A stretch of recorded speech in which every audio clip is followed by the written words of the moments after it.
चलिए सबसे पहले गायत्री मंत्र बोलेंगे।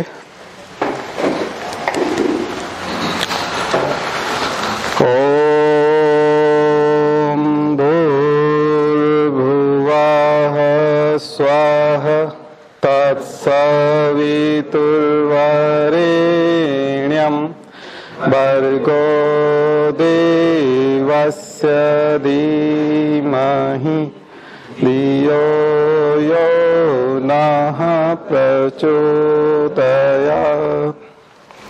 आज थोड़ी एनर्जी डाउन है, थोड़ी सर्दी है, तो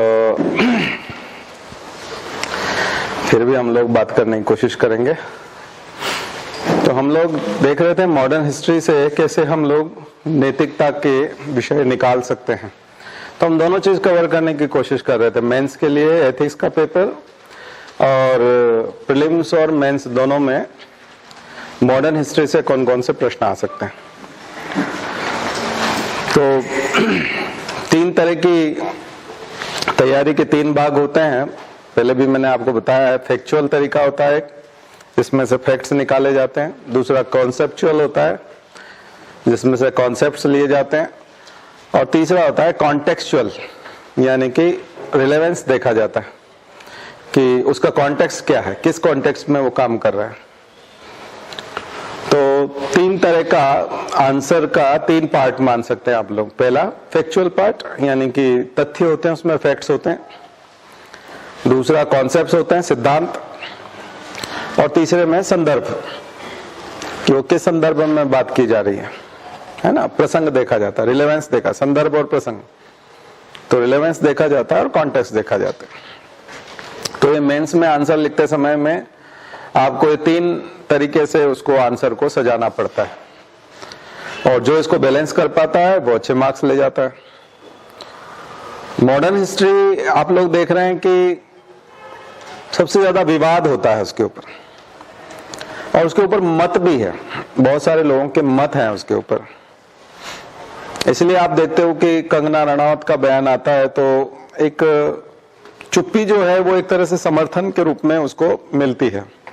बहुत सारे लोग चुप रहते हैं, सपोर्ट करते हैं कि आजादी 15 अगस्त 1947 को नहीं मिली, बल्कि जो मिला था वो भीख में था।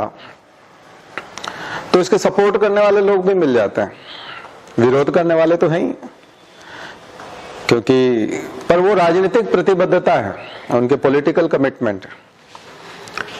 दिल से कितने लोग सपोर्ट कर रहे हैं, कितना विरोध कर रहे हैं, और विरोध कर रहे हैं तो क्यों कर रहे हैं, इतना महत्व क्यों दे रहे हैं। तो अभी चूंकि ये विवाद आप मीडिया में देख रहे हो, न्यूज़पेपर में भी आ रहा है, और तमाम पॉलिटिशियन इसके ऊपर बोल रहे हैं, और हम भी चूंकि मॉडर्न हिस्ट्री पढ़ रहे हैं, तो मैं इस विवाद के ऊपर तो बहुत ज्यादा बात नहीं करूंगा, क्योंकि उसमें ज्यादा गुंजाइश नहीं है। लेकिन अभी अफगानिस्तान भी छोड़ना पड़ा अमेरिका को। तो यूं कहें कि अफगानिस्तान जो छोड़ना पड़ा वो भीख में छोड़ना पड़ा नहीं। कई बार जो ताकतें होती हैं, साम्राज्यवादी ताकतें, उपनिवेशवाद जो होता है, उनको मजबूर होना पड़ता है कि वो वहां टिक नहीं सकते। बहुत समय हो गया, अब उनकी जड़ें उखड़ चुकी है, वहां टिकना बहुत मुश्किल है, तो उनको वो जगह छोड़नी पड़ती है। ऐसे समय में कहें कि वो दया करके जा रहे हैं हमारे ऊपर, भीख दे के जा रहे हैं, ये गलत है। ये इसलिए गलत हो जाता है क्योंकि मजबूरन छोड़ना पड़ा है। द्वितीय विश्व युद्ध के बाद में भारत की आजादी लगभग तय थी, क्योंकि अंग्रेज उस स्तर के रहे नहीं थे कि वो भारत को गुलाम रख पाते। दूसरा, आपको पता है कि FDR जो फ्रैंकलिन डी रूजवेल्ट जो थे, डिलानो रूजवेल्ट, वो इतने पावरफुल सेकेंड वर्ल्ड वॉर में बन के निकले थे। FDR अमेरिका के प्रेसिडेंट, कि अमेरिका की बात तो माननी पड़ती, चर्चिल को भी, सभी को माननी पड़ती। दूसरा, माउंटबेटन और ये जो लोग हैं, ये अगर आपने फ्रीडम एट मिडनाइट पढ़ा है, नहीं पढ़ा है तो नॉवेल के फॉर्म में है, इंटरनेट पे अवेलेबल है, PDF, वो पढ़ सकते हैं। तो ऐसा लगेगा कि हमने बुलाया है माउंटबेटन को आजादी लड़ा। पूरा प्री प्लान था, हमारी आजादी जो थी वो प्री प्लान थी। हमको मालूम था कि अब ये आजाद करेंगे, आजाद जब ये हमको करेंगे तो कहीं बहुत ज्यादा गड़बड़ ना कर दें। जैसे मान लीजिए पति पत्नी का झगड़ा है, या आपकी परिवार में आपकी बहन का और आपके जीजा का झगड़ा चल रहा है और आप कुछ मैटर सुलझाना चाहते हैं, तो आप ऐसे रिश्तेदार को इनवाइट करते हैं जो आपके फेवर का हो और थोड़ा सा तटस्थ आदमी हो। यानी जो आपके जीजा को फेवर करेगा या मान लीजिए सब काम बिगाड़ देगा, या आपके परिवार का दुश्मन है, या जो आदमी हमेशा जाता है और काम बिगाड़ के आता है, जगह सही होती है, ऐसे व्यक्ति को कभी भी आप उस मैटर को सुलझाने के लिए इनवाइट नहीं करोगे। हमेशा ऐसे आदमी को इनवाइट करोगे जो काम को ठीक करके जाता है। फूफा हो, मौसा हो, चाचा हो, कोई भी जो सीनियर है, ताऊ हो, उनमें से हम ऐसे आदमी को बुलाते हैं घर पे कि देखो ऐसा है, दामाद जी भी आए हैं और जीजा भी आए, अब दीदी भी जाना नहीं चाहती और ऐसा है, पर अब इसका कुछ ऐसा बैठ के हम यहीं पे सुलझा लें कि, तो हम ऐसे आदमी को बुलाते हैं जो हमारी जगह सही ना करे, हमारे यहाँ ज्यादा फूट न डाले, हमको ज्यादा आर्थिक नुकसान न झेलना पड़े और हमारी इंसल्ट ना हो समाज में। हम ऐसे व्यक्ति को घर पे बुलाना चाहेंगे। ठीक वैसे ही हमने हमारे देश के विभाजन से पहले, आजादी से पहले माउंटबेटन को बुलाया, क्योंकि वो एक समझदार व्यक्ति था, उसका रिकॉर्ड अच्छा था, उसकी हिस्ट्री अच्छी थी, और सबसे बड़ी चीज है कि वो नेहरू के बहुत क्लोज थे, तो नेहरू को उसका फायदा होता। चूंकि नेहरू के क्लोज थे और नेहरू सम्मान करते थे गांधी का, तो गांधी का सम्मान वो भी करते थे। और चूंकि बैरिस्टर थे और सब कानून की पढ़ाई किए हुए लोग थे, तो ऐसे में जिन्ना की बात भी समझ सकते हैं, ऐसे में अंबेडकर की बात भी समझ सकते हैं, ऐसे में पटेल की बात भी समझ सकते हैं। तो इन सब की बातों को समझने का उसके पास मादा था, उसके पास वो यूं कहें कि विजडम था उसके पास, और इसीलिए हमने इनवाइट किया। हमको मालूम था एक खतरा आ रहा है, अंग्रेज अगर ऐसे ही छोड़ के चले गए तो केओस होगा और बहुत नुकसान होगा। और 500 550 से ज्यादा रियासतें हैं, ये रियासतें बात मानेंगी नहीं, और अगर इतने सारे देश आजाद हो गए 1947 को, तो एक साथ 550 देश आजाद होते तो हम क्या कर लेते। तो उसको यूनाइट करना भी, यूनिफिकेशन भी एक बहुत बड़ा चैलेंज था हमारे लिए। तो हम लोगों ने केवल आजादी पाई नहीं है, आजादी पाई उस प्रोसेस में बहुत कुछ किया है हमने। हमारी आजादी बहुत बड़े प्रोसेस, यूं कहेंगे उसके पीछे सब कुछ है, बहुत कुछ लगा है उसके पीछे, बहुत कुछ दांव पे लगा है। इसलिए ये जो इस प्रकार के बयान आते हैं वो तो मैच्योर नहीं है। लेकिन एक चीज मैं बता दूं आपको कि जो हम लोग वर्ड यूज करते हैं एथनिसिटी, एथनिसिटी में धर्म आता है, जाति आती है, नस्ल आती है, हमारी भाषा आती है। हम बहुत प्लुरिस्टिक सोसाइटी हैं, बहुत डाइवर्स सोसाइटी है, बहुत विभिन्नताएं हमारे यहाँ है। और जो राष्ट्र का कंसेप्ट है वो आया है यूरोप से। राष्ट्र का कंसेप्ट हमारे यहाँ का नहीं। मोहन भागवत जी भी अपने बयान में कई जगह बोल चुके हैं कि राष्ट्र का कंसेप्ट हमारे यहाँ नहीं है। राष्ट्र का कंसेप्ट कहां से आया है? यूरोप का देन है। और यूरोप में जैसे जर्मनी है, फ्रांस है, तो जो एक जैसी भाषा बोलते हैं, एक जैसी नस्ल के जो लोग हैं, एक जैसे दिखते हैं, एक जैसा हाइट है उनकी, एक जैसा कलर है, लगभग नाक नक्श भी एक जैसे होते हैं उनके, facial index, nasal index, cerebral index, तमाम प्रकार के इंडेक्सेस अगर आप पढ़ोगे कि किसी किसी नस्ल का इंडेक्स कैसे होते हैं, बालों का कलर, यानी रेशियल ट्रेट्स भी, और प्लस रिलीजन, लैंग्वेज और जाति। या वहां तो जाति नहीं होती, तो वहां रेस होती है, ब्लैक और व्हाइट की तरह, इस तरह की प्रॉब्लम होती है। उन लोगों के बीच में डिस्क्रिमिनेशन होना या अनटचेबिलिटी और ये सब चीजें बहुत ज्यादा नहीं होती। आज भी मैं अजीत डोभाल का जो बयान पढ़ रहा था कि युद्ध के तरीके बदल गए, आजकल देश को नष्ट करने के लिए जरूरी नहीं कि बॉर्डर पे लड़ाई हो। आप देखोगे शायद कल के न्यूज़पेपर में वो बयान दिया जाएगा। देश के अंदर सामाजिक सद्भाव को तोड़ करके भी देश को खत्म किया जा सकता है, तो भी युद्ध लड़ा जा सकता है, डिसोसिएशन हो सकता है। क्योंकि आप सामाजिक ताने बाने को बिखेर दो, यूनिटी को और इंटीग्रिटी को खत्म कर दो, देश टूट जाएगा, खत्म हो जाएगा देश। तो अंदरूनी तौर पे भी हम देश को खत्म कर सकते हैं, किसी भी देश को। तो इसके लिए यूनिटी बहुत जरूरी है। और हमारी यूनिटी और यूरोप के देशों की यूनिटी में बहुत अंतर है। वहां ऐसे मतभेद नहीं है, वहां ऐसी डाइवर्सिटी नहीं है, प्लूरिस्टिक सोसाइटी नहीं है। सोसाइटी एक जैसे कलर के लोगों से, एक जैसे धर्म के लोगों से, एक जैसी भाषा बोलने वाले लोगों से बनी हुई है। उसमें भी प्रोटेस्टेंट और कैथोलिक और वो हो जाते हैं, ईसाई में भी, और उनके भी झगड़े हैं। मुसलमानों में भी आप देखते हो शिया सुन्नी हो जाते हैं और उनके झगड़े हो जाते हैं।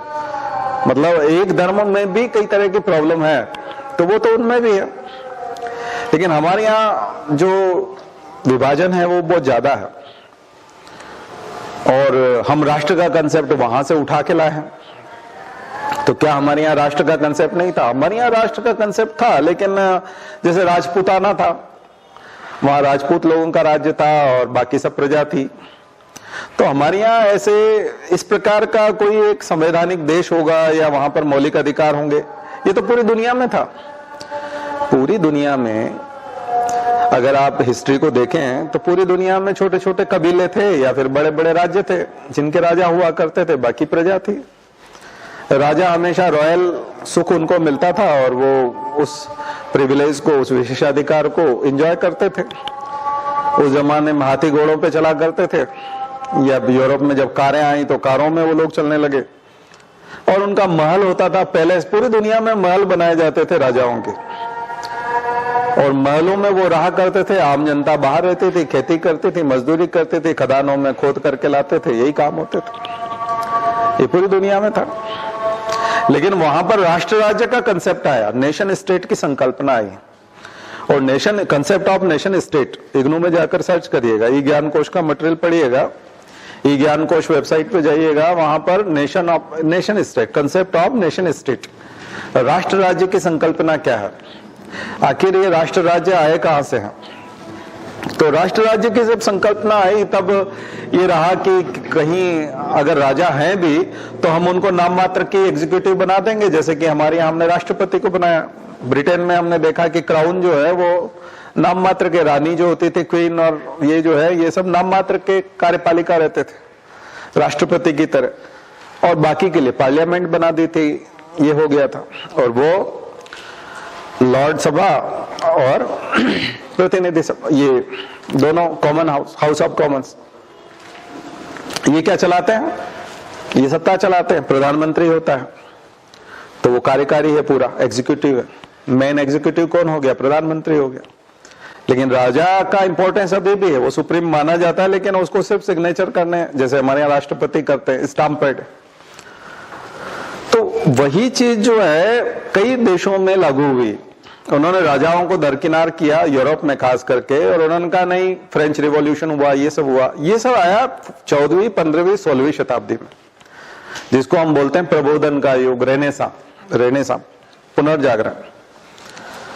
और यूरोपियन पुनर्जागरण जब आया तो उसके साथ विज्ञान की क्रांति थी, विज्ञान आया। अब मैं वर्ल्ड हिस्ट्री का कुछ हिस्सा आपको बता रहा हूं, तो आप चैप्टर जो है कंप्लीट करते जाइए। प्रबोधन युग, यूरोप में प्रबोधन का युग, यूरोप में पुनर्जागरण।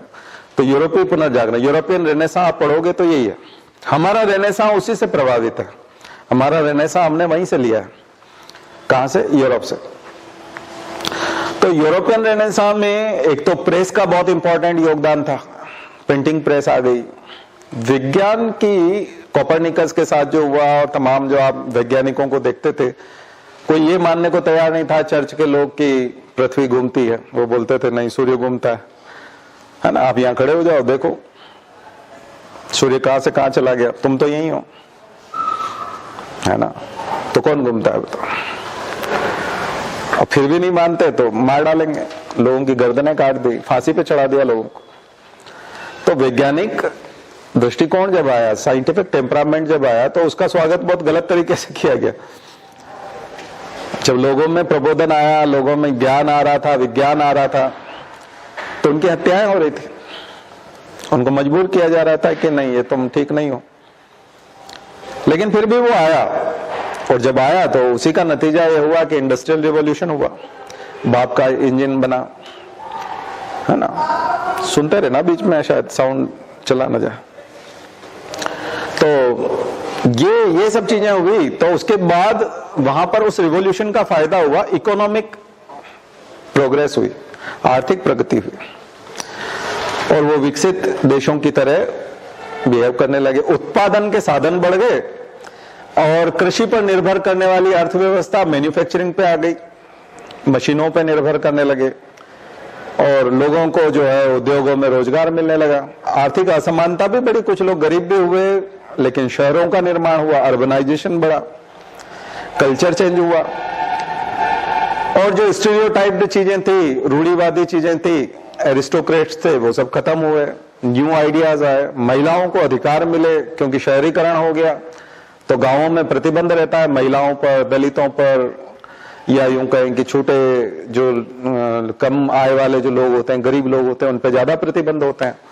शहरों में आकर के वो खुलापन आ गया। तो ये सारी चीजों से जो फैमिलीज थी वो पहले जॉइंट फैमिलीज थी, अब क्या हो गया, न्यूक्लियर फैमिली बन गई और सोशल और फैमिली कमिटमेंट्स जो थे वो चेंज हो गए और लोग अपने बच्चों को पढ़ाने लगे, सिखाने लगे, इंडस्ट्री में काम करने लगे, रेगुलर इनकम हो गई, सैलरी हो गई, इंडिपेंडेंस आया एक तरह का, इकोनॉमिकल और वैचारिक रूप से भी। तो उन्होंने कहा फिर हमारे कुछ राइट्स भी होने चाहिए, तो फिर कॉन्स्टिट्यूशन बनने लगे। हालांकि मैग्ना कार्टा तो बहुत पहले आ गया, इंडस्ट्रियल रिवॉल्यूशन से पहले। फंडामेंटल राइट्स का जो फोरफादर कहा जाता है, प्रिकर्सर कहते हैं, वो क्या है, मैग्ना कार्टा। ये तो आपका 12वीं 13वीं शताब्दी का है। तो इतना जो चेंज आया, वहां से फिर तरह तरह के कॉन्स्टिट्यूशन निकल रहे थे और फिर फ्रेंच रिवॉल्यूशन, फिर गौरवपूर्ण क्रांति इंग्लैंड की और ये सब चीजें जिनने सब कुछ उलट के रख दिया। गिलोटिन हुआ, जो जो एरिस्टोक्रेट्स थे, जो जो पादरी थे, चर्च चलाने वाले जो सुप्रीम लीडर थे, उन सारे लोगों को और जो फ्यूडल लॉर्ड्स थे उन सबको बुला बुला करके वो गिलोटिन किया गया। वो तीखा जो एक धारदार हथियार होता है उससे गर्दनें उड़ा दी गई उन सबकी। यानी जो भी बहुत पैसे वाला, जो भी बहुत ताकतवर, जो भी पहले आदेश देता था, उन सबकी गर्दनें काट दी गई, आम जनता का। इसलिए टीपू भी जो है वहां से प्रभावित था फ्रेंच रिवॉल्यूशन से, तो वो बोलता था नागरिक टीपू हूं मैं, राजा टीपू नहीं हूं, टीपू सुल्तान नहीं हूं, मैं क्या हूं, नागरिक, सिटीजन टीपू। अपने आप को सिटीजन टीपू कहता था। हर आदमी जो सिटीजन कहेगा अपने आप को बच जाएगा, जनता के गुस्से से बच जाएगा। तो जबरदस्ती समानता, स्वतंत्रता, भाईचारा, ये जबरदस्ती लेके आना, ताकत के बल पे। जनता ने रिवोल्ट कर दिया ना, तरह तरह के रिवॉल्यूशन हुए और इन रिवॉल्यूशन के कारण जो माहौल यूरोप का बदला, उसमें आर्थिक प्रगति थी, मशीनों की आवाजें थी। अब ये लोग साहसिक अभियानों पे निकले कि अब समुद्र के नए नए रास्ते खोजे जाए, ये किया जाए, कुछ खोज लिए गए थे।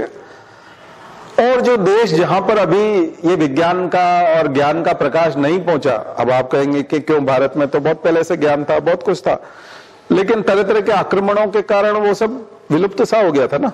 हमारे यहाँ मुसलमानों का आक्रमण हुआ और आपने देखा कि सल्तनत काल जो आप देखते हो, फिर गुलाम वंश, सल्तनत काल, और फिर लोधी वंश, और फिर ये पूरे मुगल, और मुगलों का इतने समय तक शासन रहा। इस बीच में जिस आप गौरवपूर्ण ज्ञान की बात करते हैं हम, कि हम ज्योतिष में बहुत आगे थे, विज्ञान में बहुत आगे थे, केमिस्ट्री में थे, फिजिक्स में थे, वेदों में, उपनिषदों में बहुत ज्ञान था, लेकिन वो फैक्ट्री में तो नहीं बदला था, उत्पादन के साधनों में तो उन दिनों में नहीं बदल पाया, क्योंकि हम जो है गुलाम तो थे, किसी न किसी रूप में गुलाम थे।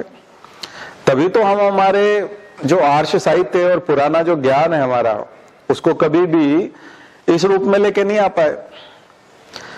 इंडस वैली सिविलाइजेशन और ज्यादा डेवलप थी, इससे भी ज्यादा डेवलप थी। जब आर्य आए और आर्यों ने जो वेदों का ज्ञान दिया, उपनिषदों को दिया, उससे भी पहले इंडस वैली सिविलाइजेशन तो और ज्यादा सिटी प्लान था हमारे पास। 1000 नगर थे, हिमालय से लेकर के तक चेन्नई तक 1000 नगर थे हमारे पास, 1000 सिटीज। वो सब खुदाई में निकलती हैं, नगर व्यवस्था थी। जो बाहर से आई वो तो कबीला व्यवस्था थी, झोंपड़ियां बना के रहते थे, वो तो यायावर टाइप थे, उनकी तो बस्तियां थी, कबीले थे। यहाँ तो सिटीज थी। इसका मतलब 4000 year ago, 5000 year ago present अगर हम देखें तो बहुत ज्यादा रिच थे हम लोग, बहुत अच्छा ट्रेड था, ट्रांसपोर्ट था, बहुत कुछ था। लेकिन वो विलुप्त हुआ, कई कारण हैं उसके, उसको फिर हम लोग कभी डिस्कस करेंगे, कल्चर में भी और दूसरी जगह पे भी। और उसके बाद का जो हमारा इंडस वैली के बाद का जो वैदिक सिविलाइजेशन, और ये इसको भी रिच माना जा सकता है। गुप्त साम्राज्य को हम लोग बहुत ज्यादा डेवलप मानते हैं, लेकिन उसके बाद खास करके इस्लाम के आक्रमण के बाद, इस्लामिक लोग जो आए उनके आक्रमण के बाद में जो तोड़फोड़ मची और जो ये हुआ, तो परंपरागत हमारा ज्ञान जो है वो आर्थिक रूप से हमको समृद्ध नहीं रख पाया। लेकिन फिर भी जो लोग आए वो हमारे यहाँ रह गए।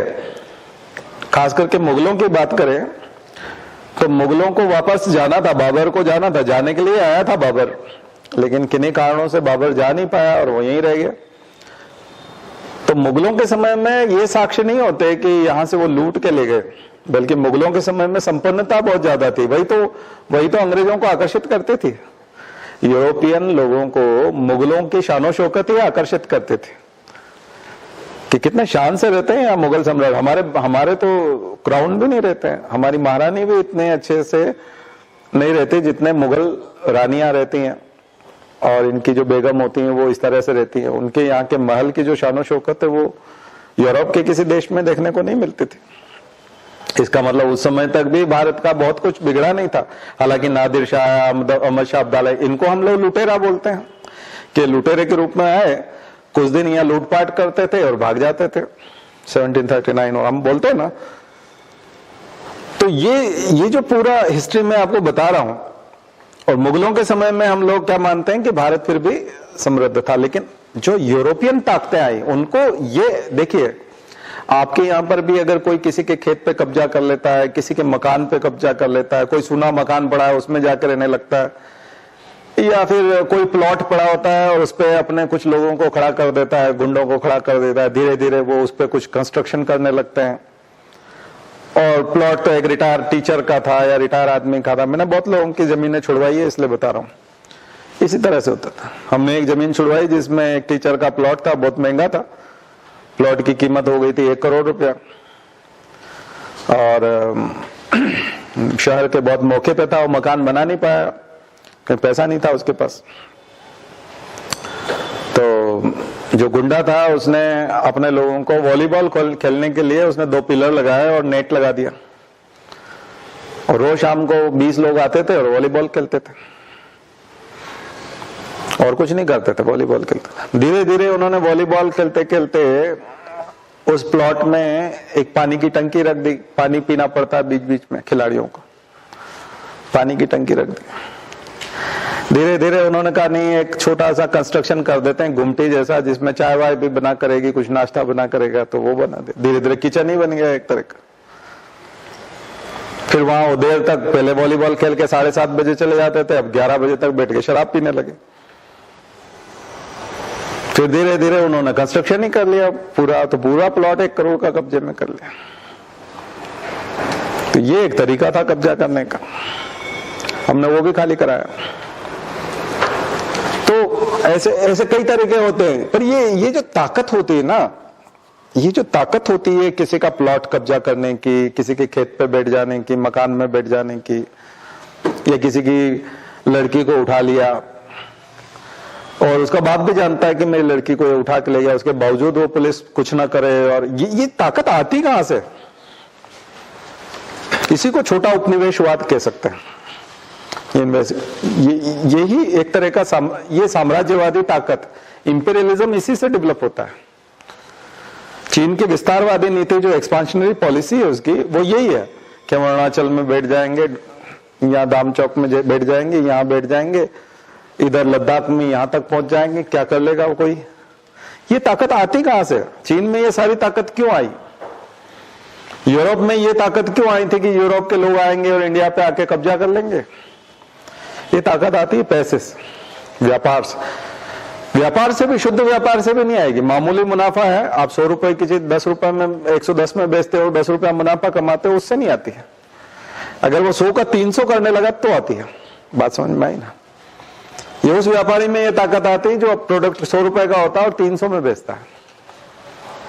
उसमें आती है। जब मार्जिन बहुत ज्यादा हो जाता है किसी के पास, इसीलिए करप्शन की बुराई होती है।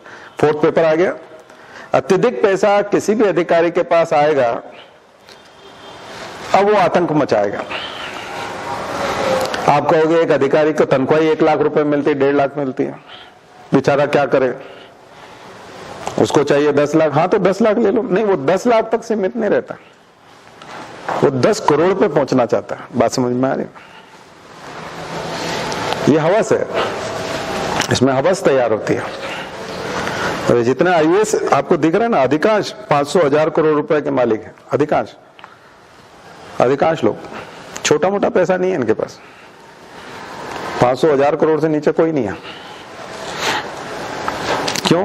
क्योंकि उनकी डील होती है। छोटी डील तो पटवारी करता है, तहसीलदार करता है, हजारों में डील करता है पटवारी और तहसीलदार। कई बार पटवारी भी लाखों में कर जाता है। आप देखते हैं लोकायुक्त के छापे पड़ रहे हैं। एसडीएम वगैरह की होती है थोड़ी सी लाखों वाली, उसकी करोड़ों में होती है। आईएएस की होती है वो करोड़ों में होती है, करोड़ों में डील होती है। और वो प्रिंसिपल सेक्रेटरी बन जाए या चीफ सेक्रेटरी बन जाए, इस लेवल पे आके तो और बड़ा हाथ मारता है। जैसे जैसे उसकी एज बीतती है, जैसे सीनियरिटी बढ़ती जाती है, उसका लेवल बढ़ता जाता है। फोर्थ पेपर के हिसाब से बता रहा हूं। उसको जोड़ रहा हूं मैं उसे इंपीरियलिज्म से, इसको जोड़ रहा हूं मैं उस उपनिवेशवाद से जो यूरोप ने सपना देखा था, उसको मैं बोल रहा हूं चीन की विस्तारवादी नीति से। जब ये प्रवृत्ति किसी राष्ट्र में आती है तो दूसरे राष्ट्र को गुलाम बनाना चाहता है। इसलिए वहां राष्ट्रवाद पहले आया था। जर्मनी में हिटलर राष्ट्रवाद के लिए जाना जाता है, नेशनलिज्म के लिए। Nation first, German first. यहूदियों को गैस चैम्बर में डालो, होलोकास्ट, उसको होलोकास्ट किया। जर्मन नस्ल जो है वो सर्वश्रेष्ठ है। जब भी कोई राष्ट्र अपने आप को सर्वश्रेष्ठ बताता है, बोलता है हम विश्व गुरु हैं या सर्वश्रेष्ठ हैं या हम मास्टर हैं, हम चलाएंगे पूरी दुनिया को, ये जो भाव जो भी लेके आता है, ये भाव बड़ा खतरनाक भाव है। ये ह्यूमैनिटी के बहुत अगेंस्ट होता है, मानवता के बहुत अगेंस्ट होता है। इसमें मानवता खत्म हो जाती है। तो क्या राष्ट्रबोध नहीं होना चाहिए? राष्ट्र का भाव नहीं होना चाहिए? लेकिन अभी तक जिन लोगों में राष्ट्र का भाव आया है, जहां से हमने उधार लिया है, कॉपी किया है, वो ठीक लोग नहीं थे। उन्होंने राष्ट्र का भाव ला करके घटिया काम किया, जो मानवता को शर्मसार करने वाला। इसलिए रविंद्रनाथ टैगोर अपने राष्ट्रवाद को बिल्कुल अलग तरीके से पेश करते। वहां रविंद्रनाथ टैगोर जो है वो बोलते हैं कि राष्ट्रवाद की कोई आवश्यकता ही नहीं है और ज्यादा राष्ट्रभक्ति की भी आवश्यकता नहीं है, मानवता की जरूरत है। क्योंकि जब आप राष्ट्र की बात करते हो तब मानवता बहुत पीछे छोड़ देते हो, इंसानियत को बहुत पीछे छोड़ देते हो। ह्यूमैनिटेरियन अप्रोच नहीं रहती आपकी, तो उदारवादी भी नहीं रहते, कल्याणकारी भी नहीं रहती, मानवतावादी नहीं रहती तो उदारवादी भी नहीं रहती, आप लिबरल नहीं रहते। फिर तो क्या नेशन फर्स्ट नहीं होना चाहिए? नेशन फर्स्ट किन लोगों के लिए होना चाहिए? नेशन को फर्स्ट में रखने से किन लोगों को फायदा सबसे पहले? नहीं सभी को फायदा होगा, नहीं सभी को फायदा तो होगा, लेकिन क्या आप कहीं उपनिवेशकों की तरह काम तो नहीं करने लग जाओगे? कई बार कई लोग बोलते थे, भगत सिंह भी बोलते थे कि ऐसा ना हो कि कहीं ये गोरे अंग्रेज जाए और काले अंग्रेज हमारे ऊपर शासन करने लगे। हमारे बहुत सारे फ्रीडम फाइटर चिंतित थे इस बात से कि देश की आजादी के बाद ऐसा नहीं कि हमने गोरे लोगों को यहां से प्रस्थान कर दिया और यहीं के जो डोमिनेंट कास्ट है, यहीं के जो डोमिनेंट लोग हैं, यहीं पर धर्म के रूप में जो ज्यादा संख्या में है या यहीं पर जो जाति के रूप में बहुत ऊपर डोमिनेंट कास्ट है, वही हमारे ऊपर रूल करने लग जाए और बाकी सबका शोषण करने लग जाए। ऐसा तो नहीं होगा। ऐसे में तो आजादी बेईमानी हो जाए, कोई मतलब ही नहीं रहेगा उसका। तो ये जो राष्ट्रवाद का कंसेप्ट है, ये हमने जो कॉपी किया है उसके बाद हमने उसका देशी वर्जन निकाला। हमारे यहाँ 4-5 तरह का राष्ट्रवाद आप लिखिएगा, मैं अपने बच्चों को भी लिखवाया था। जब आप दादा भाई नौरोजी को किताब लिखते हुए देखते हो वेल्थ ड्रेन के बारे में, धन के निष्कासन का सिद्धांत वो जब देते हैं और कहते हैं कि अंग्रेज हमको लूट के ले गए और लूटते जा रहे हैं। गोपाल कृष्ण गोखले भी अपने बजट भाषणों में बोला करते थे, मॉडरेट और एक्सट्रीमिस्ट को पढ़ते हो ना आप लोग, तो मॉडरेट्स में गोपाल कृष्ण गोखले बजट भाषण में बोलते थे, तो वो भी यही कहते थे कि ये भारत का जो धन है ये आप कैसे यूज कर रहे हो, बजट किस प्रकार से बना रहे हो, हम भारतीयों को बताओ हमारा पैसा कहां कहां यूज हो रहा है। कई बार रेलवे का उदाहरण आता था कि रेलवे बनाने में कर रहे हैं, तो रेलवे में तो तुम्हारे लिए बना रहे हो, सेना को तेज गति से पहुंचाने के लिए, व्यापार के लिए, रॉ मटेरियल लेने के लिए, इसके लिए बना रहे हो। हमको क्या फायदा रेलवे से, भारतीयों को क्या फायदा?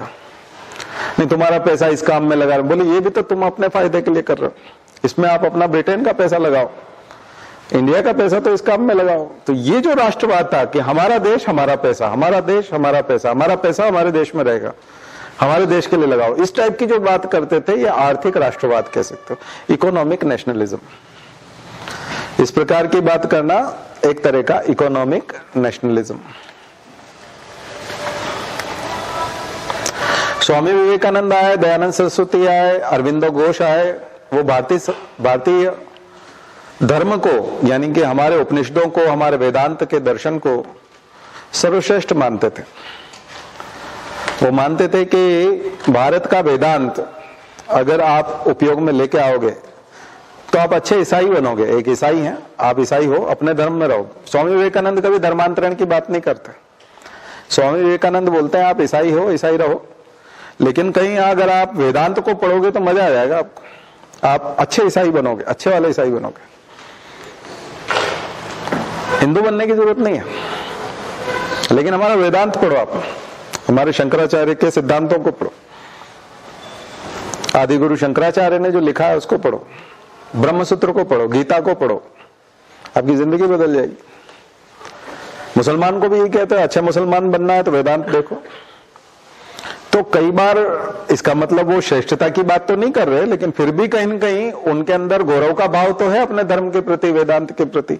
इसको बोलेंगे हम लोग स्पिरिचुअल नेशनलिज्म, आध्यात्मिक राष्ट्रवाद। राष्ट्रवाद का स्वरूप समझ में आया आपको? एक मैंने बताया आर्थिक राष्ट्रवाद, एक हो गया ये आध्यात्मिक राष्ट्रवाद। बाल गंगाधर तिलक को देखेंगे तो पुरानी संस्कृति को पुनर्जीवित करते हैं। भारतीय स्वतंत्रता संग्राम के दौरान जब अर्ली फेज में हम स्वदेशी की और सब बात कर रहे थे, उस समय लोगों को इकट्ठा करने के लिए शिवाजी उत्सव, गणेश उत्सव, इन सबको लागू करना और हमारी संस्कृति को पुनर्जीवित करना, ये एक तरह का सांस्कृतिक राष्ट्रवाद था, कल्चरल नेशनलिज्म।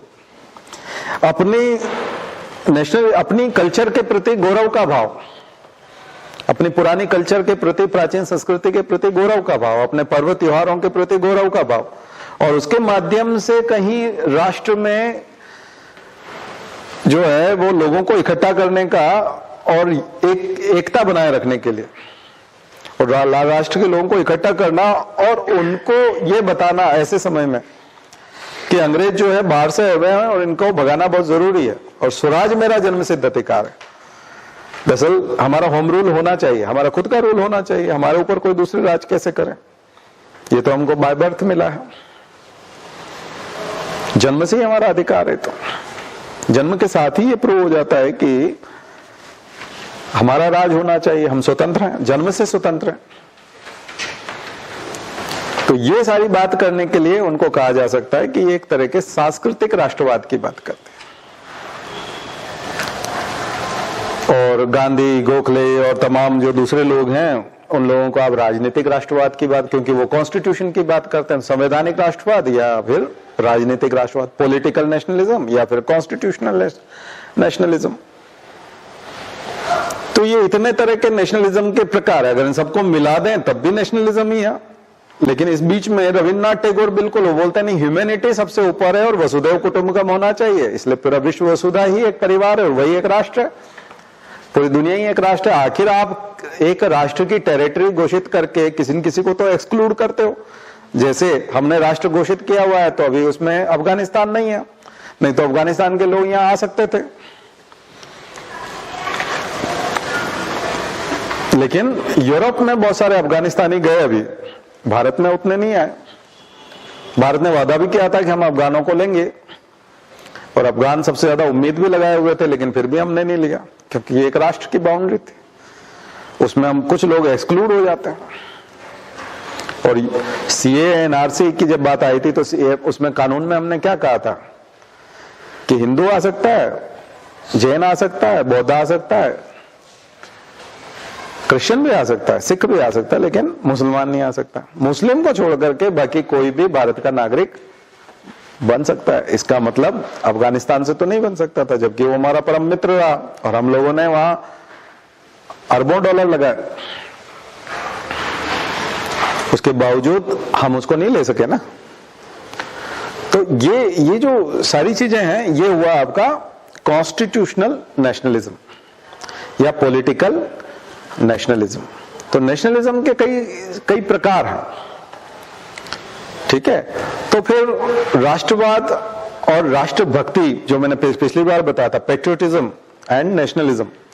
तो भगत सिंह जो प्रतिनिधि हैं वो पेट्रियोटिज्म के प्रतिनिधि हैं। किसके? राष्ट्रभक्ति के, राष्ट्रवाद के नहीं है। राष्ट्रवाद में बहुत सारे लोग एक्सक्लूड होते हैं। राष्ट्रवाद में हम बहुत सारे लोगों को बाहर करते हैं। इसलिए इमैनुअल मैक्रोन ने जब कमेंट किया था ट्रंप के ऊपर, तब यही किया था कि ट्रंप का जो राष्ट्रवाद है, buy America hire America, America से ही खरीदो, अमेरिका को ही नौकरी दो, ये अमेरिका का राष्ट्रवाद, ट्रंप का राष्ट्रवाद है। तो ट्रंप का राष्ट्रवाद और बाइडेन के राष्ट्रवाद में बहुत डिफरेंस है, क्योंकि ट्रंप के राष्ट्रवाद में बाहरी व्यक्ति की कोई गुंजाइश नहीं है, जबकि बाइडेन के नेशनलिज्म में वो ये कहता है कि इस राष्ट्र की उन्नति में इंडियंस का भी काफी योगदान है। इंडियंस ने इस राष्ट्र को बहुत आगे पहुंचाया, चाहे कई तरह के नॉलेज के मामले में, आईटी का पूरा सेक्टर खोल के दिया, इतने बिग टेक हैं, गूगल हैं, ये इनके सीईओ आज सब इंडियंस बने हुए हैं। माइक्रोसॉफ्ट को यहां तक पहुंचाने में इंडियंस का बहुत योगदान है। पूरी दुनिया की इकोनॉमी में इंडिया को, अमेरिका को बहुत आगे पहुंचाने में इंडियंस का बहुत योगदान है। तो जैसे हम हमारे देश के बारे में बात कर रहे हैं, वैसे ही ट्रंप जो है बड़े कट्टर थे राष्ट्रवाद के प्रति, अमेरिका के राष्ट्रवाद के प्रति। इसलिए उन्होंने वीजा पॉलिसी के साथ भी खेला था, आपको पता है, और कई तरह के नियम थे, आपने देखा था। और व्यापार के नियमों में भी उन्होंने देखा था इंडिया को कितना नुकसान हुआ। तो ट्रंप की वजह से भारत को कई मोर्चों पर नुकसान हुआ। उसका कारण था उसकी नेशनलिस्ट पॉलिसी, उसकी राष्ट्रवादी नीतियां, बहुत ही खतरनाक नीतियां थी, कट्टर नीतियां थी। यही चीन का राष्ट्रवाद, चीनी राष्ट्रवाद जो है वो चीन को उस तरह से ले जाता है। और यूरोप के राष्ट्रवाद ने उपनिवेश तैयार किए। आखिर यूरोप के लोग तो काफी खुश हुए होंगे ना कि भारत से लूट लूट के इतना ले जा रहे हैं और यूरोप को समृद्ध बना रहे हैं, इंग्लैंड को समृद्ध बना रहे हैं। कौन? ब्रिटिश। मैंने आपको बताया था कि इंग्लैंड में जैसे हमारे यहाँ आईएएस आईपीएस का सपना देखते हैं ना 11th 12th के बाद में बच्चों के लिए, कहता है जब भी 12th का रिजल्ट आता है अधिकांश बच्चे बोलते हैं मैं आईएएस की तैयारी करूंगा, बोलते हैं ना 12th के बाद जो टॉपर बनते हैं। वैसे ब्रिटेन में प्रत्येक बच्चा और पेरेंट्स ये सपना देखते थे कि हमारा बच्चा इंडिया जाएगा, ईस्ट इंडिया कंपनी के लिए काम करेगा। जो भी टैलेंटेड शार्प माइंड होता था, इसमें लगता है, इसमें पूरा ऐसा लगता है कि बचपन में पूत के पैर पालने में नजर आते हैं। बोले इसके लक्षण ऐसे बताते हैं कि एक दिन ये इंडिया जाएगा, मतलब ईस्ट इंडिया कंपनी में काम करना, क्योंकि ईस्ट इंडिया कंपनी में माल जो है वो 500 गुना हो जाता है, 1000 गुना हो जाता है, प्रॉफिट बहुत है, कमाई बहुत है, सैलरी बहुत है, और वहां लूटपाट करने को मौका मिलता है। आईसीएस की तैयारी करते थे और इंडिया आ जाते थे, कलेक्टर बन जाते थे, फिर खूब लूटपाट करते थे, ऐश करते थे।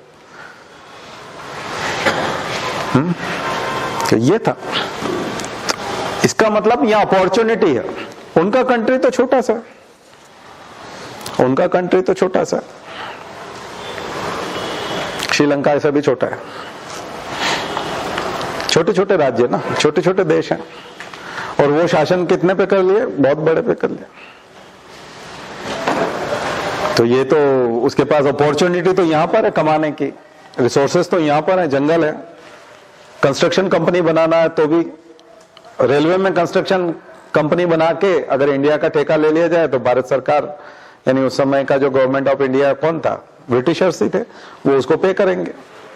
तो ठेकेदार बनना हो, तो कंपनी बनाना हो, तो सर्विस करना हो, तो व्यापार करना हो, और कुछ भी करना हो तो इंडिया हो, तो अपने उपनिवेशों में जाते थे।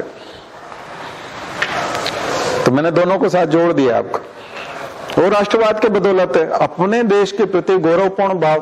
तभी तो वो कहते थे कि तुम इंडियंस पे हम शासन कर रहे हैं, ये हमारी तरफ से एहसान मानो, हमारा एहसान मानो कि हम तुम पे शासन कर रहे हैं। तुम जैसे गंदे लोग इतनी दूर रहते हो, तुम सांप सपेरों का देश बोलते थे ना। साधु बाबा सिंह के फोटो ले जाते थे, ये ले जाते थे, देखो ये सपेरे वाला देश, सांप नचाते हैं, बंदर नचाते हैं, मदारी का खेल दिखाते हैं, ऐसा देश है, मतलब असभ्य देश है। इनके पास मनोरंजन के लिए वो थिएटर नहीं है, नहीं तो वहां पर वो होने लगे थे, थिएटर हो गए थे। यूरोप में थिएटर चलते थे बहुत पहले से, 1600 के आसपास। इनके पास अभी नाटक करना नहीं आता इनको, जबकि हमारे यहाँ कालिदास बहुत पहले लिख के गया। पर बीच में हमारी संस्कृति को धूमिल कर दिया गया, उसको दबा दिया गया। लेकिन वो संस्कृति जो है अंग्रेजों ने कभी पढ़ाई नहीं, और ना ही हमारे आजादी के बाद में उस गौरवपूर्ण संस्कृति को खोज करके यहाँ की सरकारों ने कोशिश की। इसलिए आरोप भी लगता है कांग्रेस के ऊपर कि उसने उस संस्कृति को दबा के रखा, जानबूझकर दबा के रखा, और मुस्लिम और वो जो संस्कृति है इस्लामिक वाली वो ज्यादा की, तो उसी को इस्लामिक तुष्टीकरण कहते हैं हम लोग, अपीजमेंट ऑफ मुस्लिमों का तुष्टीकरण। अब इसमें कितनी सच्चाई है तो कम्युनिस्ट लेखक है, उनका तो एक पूर्वाग्रह होता ही है। आप जानते हो कम्युनिज्म का और हिंदुइज्म का झगड़ा तो बहुत पुराना है ना, एक तरह का, कि कम्युनिज्म और उसमें तो दो सीधा सीधा वो संग्रह करने की बात नहीं करता, और हम लोग संग्रह को प्रवर्त करते हैं। जबकि हमारे यहाँ जैन धर्म अपरिग्रह की बात करता है, और हिंदू धर्म में भी त्याग की बात आती है, लेकिन वो त्याग जैसी बात तो नहीं करता, लेकिन वो ह्यूमैनिटेरियन अप्रोच के बहाने बहुत ज्यादा क्रिटिसिज्म करता है। इसलिए दोनों का एक्सट्रीमिज्म, हिंदुइज्म का भी एक्सट्रीमिज्म और कम्युनिज्म का भी एक्सट्रीमिज्म आतंकवाद के नजदीक चला जाता है, वो टेररिज्म के नजदीक चला जाता है। एक्सट्रीमिज्म जिसमें भी आएगा वो टेररिज्म हो जाएगा, ध्यान रखिए। अतिवाद जहां पर भी आएगा, चाहे वो कम्युनिस्ट अतिवादी हो जाएंगे तो नक्सली बन जाएंगे, इधर हो जाएंगे तो ये फिर आतंकवादी जैसी गतिविधियां करेंगे। मुसलमानों में होता है तो हम लोग उसको टेररिज्म बोलते ही हैं, नाम अलग हो जाएंगे बस। एक्सट्रीमिज्म नहीं होना चाहिए, अतिवाद नहीं होना चाहिए। अतिवाद जब भी आएगा, एक्सट्रीमिज्म जब भी आएगा तब दिक्कत आएगी। नेशनलिज्म का भी अतिवाद आ जाएगा तो चाइनीज टाइप हो जाएगा, उसमें हम वीगर मुसलमानों को शिनजियांग से निकाल देंगे या उनको मार देंगे या उनको हान समुदाय के लोगों से उसकी शादी कराएंगे और हमारे यहाँ की जनसंख्या बढ़ाएंगे और मुस्लिम जनसंख्या को घटा देंगे। शिनजियांग में यही कर रहा है। तो पूरी दुनिया का करंट अफेयर्स भी मैंने जोड़ दिया है और तमाम प्रकार का राष्ट्रवाद भी आपको समझाने की कोशिश की। तो ये सब गड्ढमड्ढ है, इसके साथ इंटरमिंगलिंग हो चुका है। किनका? ये सारी जो आइडियोलॉजी, जितनी विचारधारा हैं, तो क्या शुद्ध राष्ट्रवाद नहीं हो सकता? सीधा सीधा अपने अपने राष्ट्र से हम लोग प्रेम करें और राष्ट्र की बात करें, राष्ट्र से नहीं। अब देखिए, जब से ग्लोबलाइजेशन हुआ है और लिबरलाइजेशन आया, उदारीकरण और वैश्वीकरण, ये जो दो शब्द हैं, इन दो चीजों के बाद में एक शुद्ध राष्ट्रवाद का होना एक बहुत मुश्किल काम है। आप और हम सब गूगल यूज कर रहे हैं, फेसबुक यूज कर रहे हैं, ये सब अमेरिका की कंपनियां हैं। हम लोग जितने मोबाइल फोन बनाते हैं, हम लोग 8% मोबाइल फोन बना पाते हैं, 92% मोबाइल फोन हम बाहर से खरीद के बेचते हैं। तो आर्थिक राष्ट्रवाद कैसे आएगा? आर्थिक आत्मनिर्भरता कैसे आएगी? हमारे पास टेक्नोलॉजी नहीं है, ना हम मैन्युफैक्चरिंग में है, ना हम डिस्ट्रीब्यूशन में, ना ट्रेड में है। एक्सपोर्ट में तो सवाल ही नहीं उठता। इंडिया का फोन एक्सपोर्ट हो रहा होगा, पॉसिबल ही नहीं है। माइक्रोटेक कितने लोग, ये वाला कितना, माइक्रोमैक्स कौन खरीदता है? कोई नहीं खरीदता। इंटेक्स का फोन कौन खरीदता है? तो इंटेक्स और माइक्रोमैक्स और ये जो कंपनियां हैं, इंडियन कंपनियां, ये बहुत स्ट्रगल कर लेगिंग है, जबरदस्त। तो हम लोग जब तक राष्ट्रवाद हमको तब शोभा देगा जब हम कम से कम यूएस के लेवल पे पहुंच जाए। और यूएस के लेवल पे पहुंचने के लिए आपको मैन्युफैक्चरिंग को बहुत ऊंचे लेवल पे ले जाना पड़ेगा, आत्मनिर्भर बनना पड़ेगा, तब जाकर के शोभा देगा। गरीब देश है, बहुत सारे संख्या गरीबी रेखा से नीचे है, रूरल एरिया में रहती है, बहुत पिछड़े हुए लोग हैं, भेदभाव मौजूद है, महिलाओं की स्थिति ठीक नहीं है, पब्लिक पार्टिसिपेशन नहीं है, फीमेल पार्टिसिपेशन रेट जो आपका जो रोजगार में, एम्प्लॉयमेंट में होना चाहिए वो नहीं है। भारत में 8% महिलाएं काम करती है, 92% महिलाएं कामकाजी क्षेत्र में नहीं है।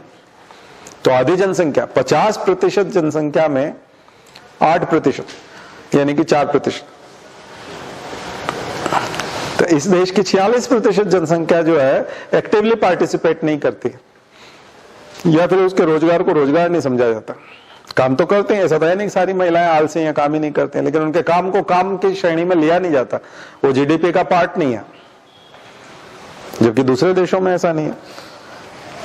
यहां उनका काम तय कर दिया गया कि आपको परिवार संभालना है, खाना बनाना है, घर पे रहना है।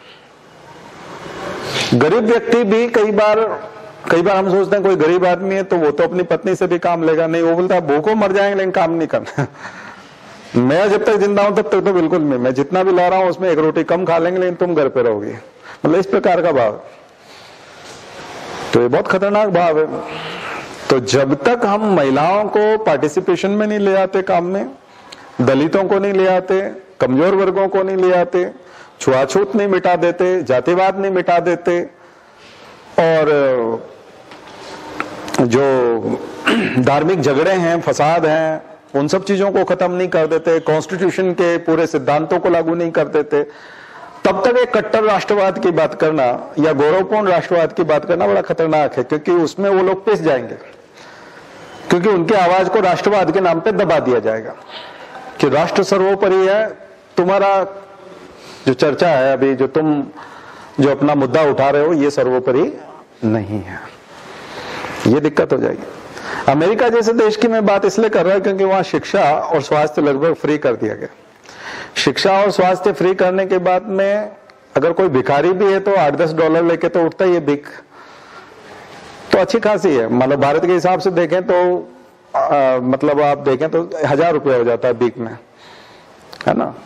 तो 1000 रुपया लेके अगर वो उठता है तो 1000 रुपया तो आए भी नहीं है भारतीय के। कई सारे भारतीय हैं तो उनके 1000 रुपया आए नहीं है, मनरेगा में नहीं मिलता, मनरेगा से भी 10 गुना ज्यादा लेके उठता है, यानी 5-6 गुना तो होता है। तो इसका मतलब है कि ऐसे समय में हम ये चीज थोपें, उसके बजाय लोगों को तैयार करें। देखिए, केवल राष्ट्र का गौरव का भाव पैदा करना, वैसे देखे जाए तो सुरक्षा के लिए ये अच्छी चीज है कि चीन कहीं हमला कर देगा। हमको ऐसे समय में हमारे प्रधानमंत्री को कमजोर नहीं करना चाहिए, राष्ट्र को कमजोर नहीं करना चाहिए, क्योंकि हम चीन से लड़ने वाले हैं।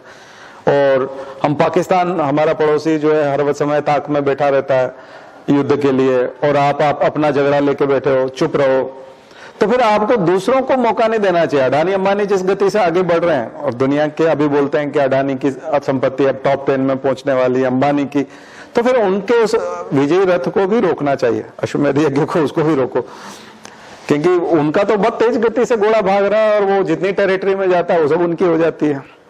और एक तरफ लोगों में जो, तो ये जो असमानता है, तो 4-5 बातें लिख लीजिए कि राष्ट्रवाद कब उचित रहेगा।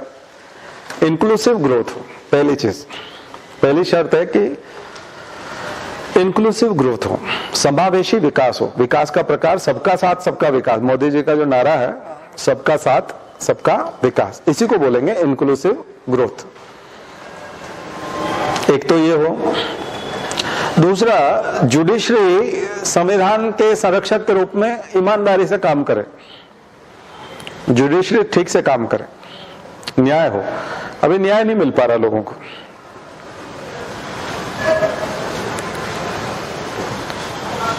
देखो, इंक्लूसिव ग्रोथ शब्द में ही एक दूसरी चीज छुपी पड़ी है कि एक्सक्लूसिव ग्रोथ नहीं होना चाहिए। तो जो कॉन्सेंट्रेशन ऑफ वेल्थ है, जो आपने क्वेश्चन भी देखा है एग्जाम में, आपने प्री में देखा ना, कॉन्सेंट्रेशन ऑफ वेल्थ, संपत्ति का संकेंद्रीकरण, तो धन का संकेंद्रीकरण नहीं होना चाहिए, इसको बोलेंगे एक्सक्लूसिव ग्रोथ। धन अगर एक जगह इकट्ठा हो गया, एक ही व्यक्ति के पास या कुछ लोगों के पास, तो उसको बोलेंगे कॉन्सेंट्रेशन ऑफ वेल्थ, धन का एकत्रीकरण या संकेंद्रीकरण। तो ये एक्सक्लूसिव ग्रोथ नहीं होना चाहिए। तो आप कह सकते हैं कि धन का संकेंद्रीकरण नहीं होना चाहिए, कॉन्सेंट्रेशन ऑफ वेल्थ नहीं होना चाहिए। डिस्क्रिमिनेशन किसी भी टाइप का नहीं होना चाहिए।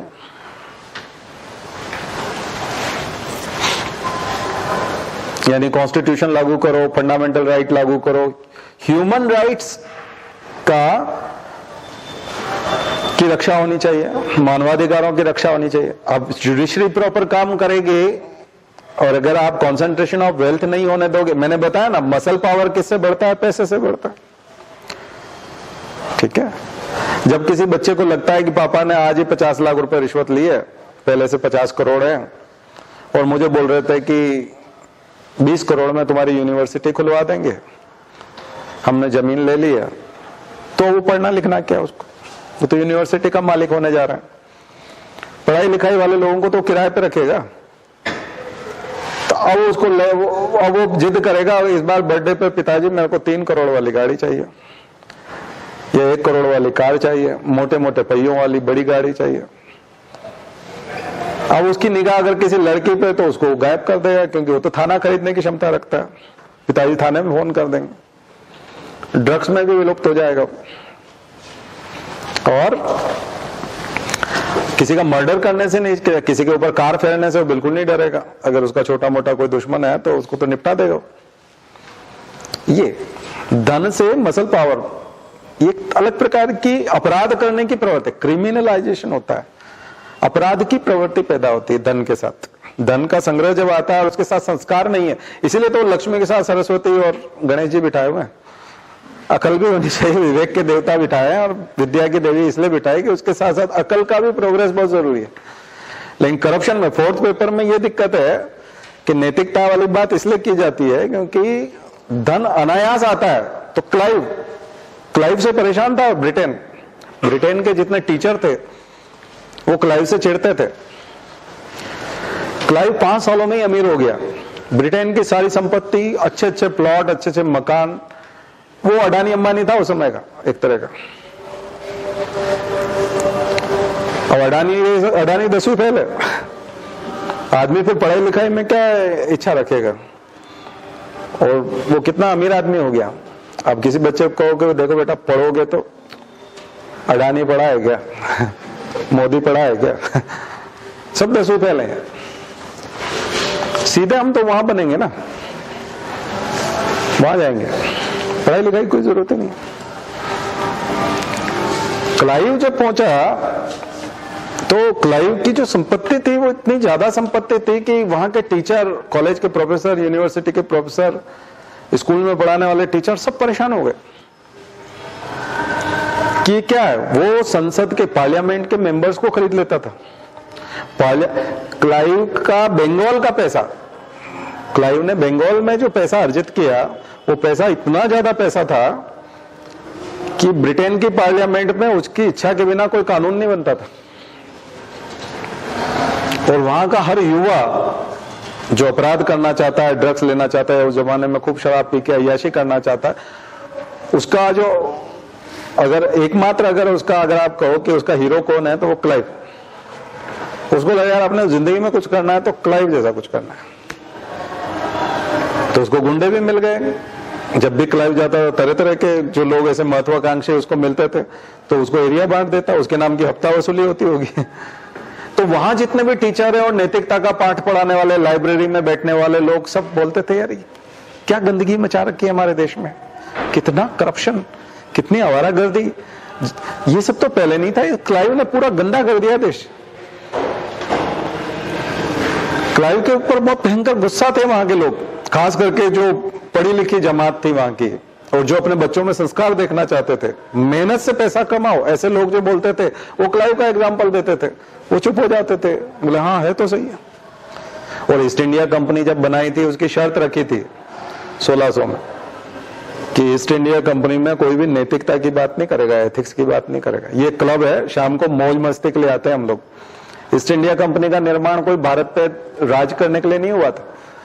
ईस्ट इंडिया कंपनी का निर्माण था पैसे वाले लोगों की ऐसी संस्था जिनके पास अतिरिक्त पैसा है, वो ईस्ट इंडिया कंपनी के शेयर खरीदेंगे, एक क्लब जैसा होगा, शाम को मीटिंग करेंगे, पार्टियां होंगी, शराब होगा, सब कुछ होगा। महारानी भी उसकी सदस्य थी, मेंबर थी, यानी जो क्राउन है वो उसका मेंबर था, वो भी क्लब का एक सदस्य था। और यहां चूंकि हम मौज मस्ती के लिए आ रहे हैं, आवारागर्दी के लिए आ रहे हैं, तो कोई भी यहाँ पर नैतिकता का पाठ नहीं पढ़ा है, कोई टीचर नहीं आएगा कम से कम इसमें। जिसको भी नैतिकता की बात करनी है, एथिक्स की बात करनी है, वो क्लब से बाहर जाए। ये शर्त थी मेंबर बनने के लिए। कि आपको नैतिकता की बात नहीं करनी। अब बात समझ में आ रही है? तभी तो ऐसे लोग किसी दूसरे देश को उपनिवेश बनाएंगे और वहां के अधिकारों का हनन करेंगे और वहां के लोगों को जानवरों के जैसे बर्ताव करेंगे। ऐसे ही लोग तो कर सकते हैं। तो आपको पता होगा 1773 में रेगुलेटिंग एक्ट आया था। पहली बार इतना करप्शन हुआ, जो कंपनी 1000 गुना प्रॉफिट कमा रही थी, 1000 गुना डिविडेंड बांट रही थी अपने शेयर होल्डर को, उन्होंने प्रलोभन दे रखा था कि आप 100 पाउंड लगाओ, हम आपको 1000 पाउंड देंगे, 900 पाउंड प्रॉफिट आप ईस्ट इंडिया कंपनी में लगाओ पैसा। तो लोग गजब का पैसा लगाते थे और गजब का प्रॉफिट पाते थे, गजब का डिविडेंड मिलता था। तो इतना प्रॉफिट कमाने वाली संस्था कर्जदार कैसे होगी? ईस्ट इंडिया कंपनी कर्जे में चली गई क्योंकि करप्शन हो गया। और करप्शन इतना हुआ कि जो अधिकारी थे वो अपना खुद का पर्सनल व्यापार करने लगे। बंगाल में आते थे कोई सामान लेके तो कंपनी का प्रोडक्ट भी बेच सकते हैं। जैसे आपको कोई शोरूम पे रखे किसी और आपको कहे कि आप इसमें स्कूटी बेचना, यहाँ पे मोबाइल फोन बेचना, ये पर्सनली आप बोले देखो इससे अच्छा मोबाइल मेरे पास है, मैं ये तुमको 900 में ये 9000 में दे रहा, मैं तुमको 7000 में दे दूंगा, उधर आओ पीछे। ठीक है, और आप सेल्समैन हो उसके। तो ये जो सेल्समैन जितने भी थे ईस्ट इंडिया कंपनी के, ये बंगाल में आकर के, भारत में आकर के अपना प्रोडक्ट बेचते थे, अपना माल लाते थे। तो कंपनी को तो नुकसान होना ही था। फिर तुम जब कंपनी के प्रोडक्ट नहीं बेचोगे, कंपनी को प्रॉफिट में ले जाने की कोशिश नहीं करोगे, उसी को नोच खाओगे, उसमें करप्शन करोगे प्रॉफिट में से, तो कंपनी घाटे में चली गई। घाटे में गई तो उसने संसद से कहा कि पार्लियामेंट से कि हमको कुछ उधार दो, बेल आउट करो, जैसे हमारे यहाँ कंपनियां बेल आउट मांगती है। मालिया मांग रहा था या जो तमाम लोग मांग रहे थे, सब भाग गए। फिर तो हम बेल आउट देते हैं। अडानी का बेल आउट किया हमने अभी पिछली बार, 1.5 लाख करोड़ माफ किया मोदी ने प्राइवेट लोगों का, बड़ी कंपनियों का 1.5 लाख करोड़ रुपया। उनको नहीं मालूम था कि पेंडेमिक आ रहा है। ये बात अगर पता होती कोरोना वायरस आ रहा है और बहुत खतरनाक होने वाला, तो मोदी 1.5 लाख करोड़ कभी माफ नहीं करते। लेकिन वो किया और ऊपर से कोरोना आ गया तो उनको तो प्रॉफिट हो गया। तो सब ये सब रईस उसी से तो बने। अब ये भी तो माफ किया था उनका अक्टूबर 2019 में, और जनवरी 2020 में ये हो गया। 4 महीने बाद कोरोना आ गया। उन्होंने अपनी कंपनियों के कर्मचारियों को निकाल दिया, संख्या कम कर दी, वेतन देना नहीं पड़ा, बेल आउट मिल गया था 1.5 लाख करोड़ का, तो कंपनियां सब प्रॉफिट में चली गई। तभी तो ये टॉप 10 में पहुंच गए अडानी अंबानी। खर्चा कम कर दिया, रोजगार कम कर दिया, उन्होंने लोगों को नौकरी से निकाल दिया। और वो जो पैसा था 1.5 लाख करोड़ माफ इसलिए किया था कि तुम किसी को नौकरी से मत निकालना बल्कि और रखना, इसलिए 1.5 लाख करोड़ माफ किया था। इन्होंने बल्कि निकाल दिया और उसको प्रॉफिट बता, वो जो 1.5 लाख करोड़ था उसको कंपनी का प्रॉफिट दिखा दिया। तो लोगों ने कहा पेंडेमिक में प्रॉफिट में चलो पैसा लगाओ, तो भयंकर पैसा लगाया लोगों ने, शेयर खरीदे इनके कंपनी के, तो ये आसमान छूने लगे। बात सुन उस पैसे को इन्होंने प्रॉफिट बता दिया, जो बैंक ने माफ किया उसको प्रॉफिट बता दिया कि इस बार का प्रॉफिट हमारा इतना, बैलेंस शीट में ले लिया ना उसको। ये था,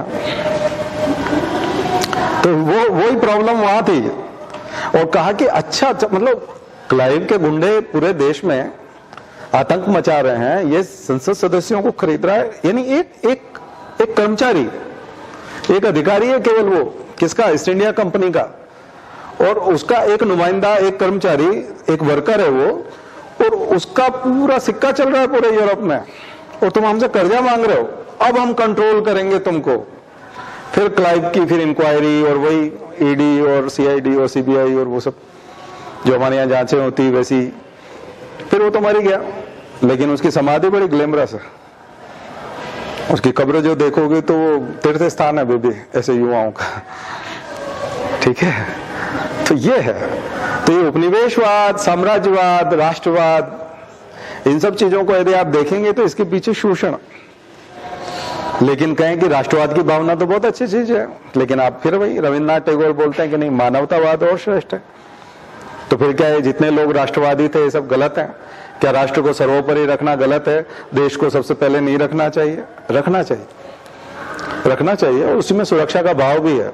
उसी से तो फिर सेना होती है, किसी भी राष्ट्र की सेना होती है, वो राष्ट्र की रक्षा भी करती है, राज्य की रक्षा करती है, सीमाओं की रक्षा होती है, हम सबका एक राष्ट्रगान होता है, नेशनल एंथम होता है, राष्ट्र की पहचान होती है, राष्ट्र का झंडा होता है और राष्ट्र के लिए लोग कुर्बान हुए। अगर राष्ट्रवाद नहीं होता तो इतने सारे लोग कुर्बान क्यों होते? जो बात कर रहे हैं उसमें जब हम केवल इकोनॉमिक्स और उस तक बात करते हैं, इसलिए मैंने कई तरह का विभाजन आपके सामने करके बता दिए कि जब हम इकोनॉमिक्स की बात करते हैं तो एक तरह का वो इकोनॉमिकल नेशनलिज्म हुआ, पॉलिटिकल नेशनलिज्म हुआ, स्पिरिचुअल नेशनलिज्म हुआ। तो क्या वाकई में एक पूर्ण शब्द राष्ट्रबोध के साथ नहीं आ सकता? आ सकता, लेकिन उसका ओरिजिन बड़ा गड़बड़। आपने जो बोरो किया है वो ठीक नहीं किया। हम जिस प्रकार की प्लूरिस्टिक सोसाइटी हैं, जिस तरह के बहुलतावादी समाज में हम लोग रहते हैं, इस एक और पॉइंट लिख लीजिएगा, समता मूलक समाज, वो जो आपने लिखा वहीं पे इगेलिटेरियन सोसाइटी। अब राष्ट्रवाद इन शर्तों के साथ ठीक रहेगा, तो क्या राष्ट्रवाद में भी शर्तें होनी चाहिए? देखिए, नागरिक सबसे इंपॉर्टेंट। राष्ट्र आखिर बनता किससे?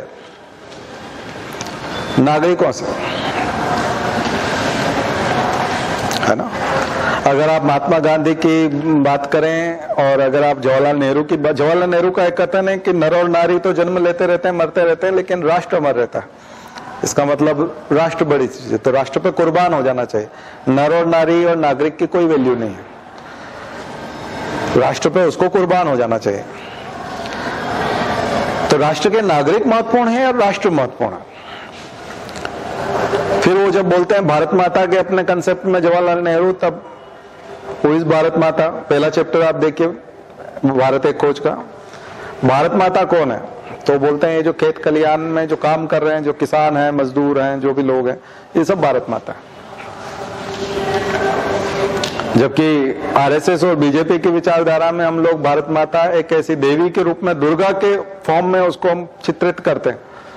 उसमें पीछे शेर का सवारी करवा देते हैं और जब वो चित्र किसने बनाया था? इनके रविन्द्रनाथ टैगोर के भाई ने, है ना? जिसमें वो भारत माता जो है गेहूं की बाली, एक हाथ में हंसिया और भारत माता खड़ी हुई दिखाई दे रही। 4 हाथ बताया ना उसमें, एक हाथ में गेहूं की बाली, एक हाथ में हंसिया, एक हाथ में किताब है। तो वो थोड़ा थोड़ा मैच करता है भारत माता जो जवाहरलाल नेहरू भाषण दे रहे हैं उससे। भारत माता का पहला चित्र देखिएगा, अवनींद्रनाथ टैगोर क्या था? हाँ, अवनींद्रनाथ टैगोर, देखिएगा गूगल में जाकर के। और जब हम बंकिम की बात करते हैं तो वो वंदे मातरम लिखते हैं और वंदे मातरम गाते गाते ही रविन्द्रनाथ टैगोर बड़े हुए हैं। रविन्द्रनाथ टैगोर की पूरी जवानी में रविन्द्रनाथ टैगोर गायक थे, सिंगर भी थे, और कोई भी फंक्शन होता था, कोई भी अधिवेशन होता था कहीं पे भी, तो रविन्द्रनाथ टैगोर वंदे मातरम गाते थे। रविन्द्रनाथ टैगोर की राष्ट्रभक्ति पे भी आप संदेह इसलिए नहीं कर सकते क्योंकि वो नाइटहुड वापस लौटाते हैं। जलियांवाला बाग के बाद उनको बहुत दुख होता है, मैसेकर होता है, तो वो तुरंत नाइटहुड और अपनी उपाधि लौटाते हैं और कहते हैं मुझे नहीं चाहिए राष्ट्र। इसका मतलब आप उनको अंग्रेजों का पिट्ठू नहीं कह सकते। और वो अंग्रेजी से ज्यादा बांग्ला से भाषा से प्यार करते हैं, इसका मतलब वो अंग्रेजों के प्रति उतने समर्पित भी नहीं, जबकि वो जमींदार परिवार से थे। ठीक है, तो आप किसी को भी नजरअंदाज नहीं कर सकते। इसीलिए कई लोग, जो अभी मैं कमेंट देख रहा था, जब ये 15 अगस्त को आजादी नहीं मिली, भीख में मिली, ऐसा इन्होंने बोला कंगना रणावत ने, तो वो कमेंट में देख रहा था तमाम लोगों के, तब लोग बोलते थे कि नहीं, विभिन्न धाराओं के लोगों ने, सबने अपनी अपनी तरीके से योगदान किया। हम सावरकर के योगदान को भी नहीं नकारते, हम गांधी के योगदान को भी नहीं नकारते, हम क्रांतिकारियों के योगदान को भी नहीं नकारते। हम किसी भी पक्ष को ये नहीं कह रहे कि उसने कमजोर काम किया या उसने देश के साथ गद्दारी की। सब ने ईमानदारी से काम किया, जितना जो कर सकता था, जिसमें जैसी योग्यता थी, उन सब ने अपना कंट्रीब्यूशन दिया है और सब ने मेहनत की है, और उसके बाद हमको आजादी मिली है। उसमें अंतर्राष्ट्रीय शक्तियों का भी हाथ है। मैंने अभी बताया FDR, उनका भी दबाव था। चर्चिल को ही बोल दिया था उन्होंने कि ये तो छोड़ना पड़ेगा तुमको, ऐसे थोड़ी चलता है। और सबसे बड़ी बात है कि पूरी दुनिया के जितने भी देश हैं वो सब 1947 से 50 तक 90% देश आजाद हुए, केवल भारत अकेला ही आजाद नहीं हुआ। दुनिया में अधिकांश उपनिवेश 47 से 50 के बीच में हुए, क्योंकि सेकेंड वर्ल्ड वॉर का रिजल्ट आने के बाद सभी को बोरिया बिस्तर उठाना ही था। जो भी ध्रुवीय शक्तियां थी, जो पोलर पावर्स थे, वो सब खत्म हो गए। उसी के बाद फिर आप बोलते हो शीत युद्ध चला और USSR का और US का कोल्ड वॉर चलता रहा। वो केवल बातचीत वाला था, दावे थे, और उसमें हथियारों की होड़, क्योंकि परमाणु बम जो गिरा ना हिरोशिमा नागासाकी के बाद में, उसके बाद लोगों को लगा कि ये बहुत खतरनाक चीज है। जापान का राष्ट्रवाद कितना खतरनाक था। फिर खुद नेहरू सलाह दे के आते हैं वहां पर, गांधी सलाह देते हैं, नेहरू सलाह देते हैं कि आपको राष्ट्रवाद का जो है स्वरूप बदलना पड़ेगा और आपको इकोनॉमिक नेशनलिज्म में, इसलिए आप देखोगे कि चीन भी जो है अपने राष्ट्रवाद को इकोनॉमी में डाल देता है, डेन जॉपिंग। अभी शी जिनपिंग ने कल सम्मेलन किया और अपने आप को फिर से आजीवन राष्ट्रपति बना दिया।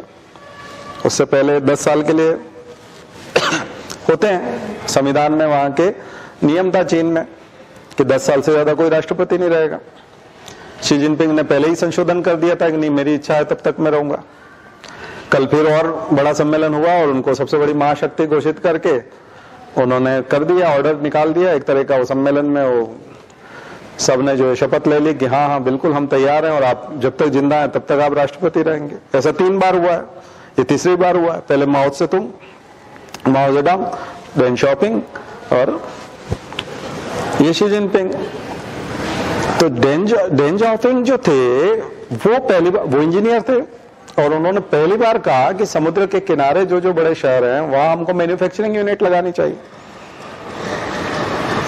तब जवाहरलाल नेहरू के